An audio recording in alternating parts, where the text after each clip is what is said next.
शहर के बीचों बीच एक बहुत पुराना पार्क था, जिसे लोग काली बाग के नाम से जानते थे। इस पार्क के बारे में कई डरावनी कहानियां प्रचलित थीं।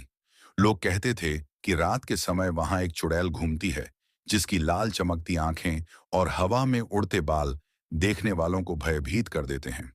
कुछ लोगों का तो यहां तक कहना था कि जिसने भी उसे देखा, वह या तो पागल हो गया या फिर गायब हो गया। लेकिन समय बीतने के साथ लोग इन कहानियों को भूलने लगे।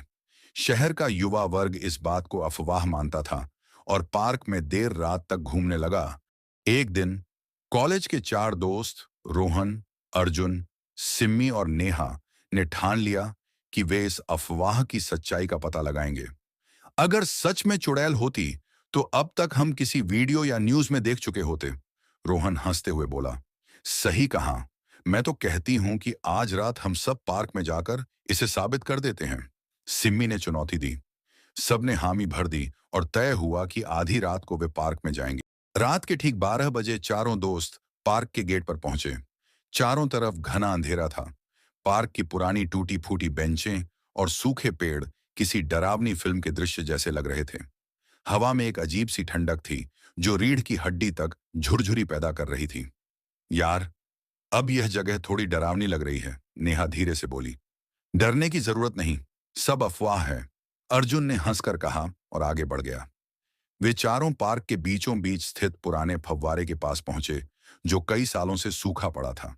तभी अचानक हवा तेज चलने लगी और पेड़ हिलने लगी। आवाज इतनी डरावनी थी कि चारों के पैर जमीन में जम गए।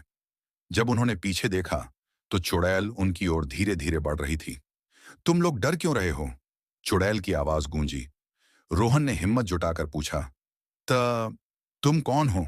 चुड़ैल एक पल के लिए रुकी, फिर बोली, मैं इस पार्क की रक्षक हूं। मेरा नाम राधिका था। कई साल पहले मैं इसी पार्क में खेला करती थी, लेकिन एक दिन कुछ गुंडों ने मुझे यहां मार दिया। मेरी आत्मा को अब तक शांति नहीं मिली।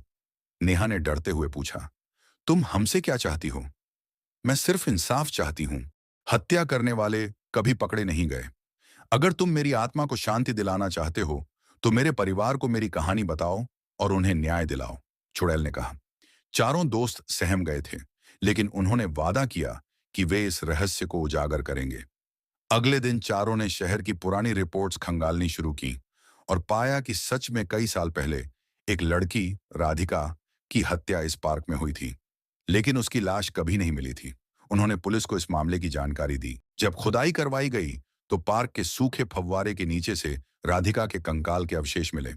इसके बाद पुलिस ने पुराने दस्तावेजों की मदद से अपराधियों को ढूंढा और उन्हें गिरफ्तार कर लिया।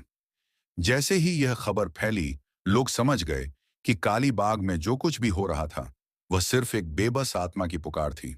उस रात जब चारों दोस्त फिर से पार्क गए, तो उन्होंने देखा कि वही झूला, जो पहले अपने आप हिल रहा था, अब पूरी तरह स्थिर था। अब शायद राधिका को शांति मिल गई है, अर्जुन ने धीमे स्वर में कहा। पार्क अब भी पुराना था, लेकिन अब वह डरावना नहीं लगता था। धीरे धीरे लोग फिर से वहां जाने लगे और काली बाग की भयानक कहानियां अतीत बन गईं।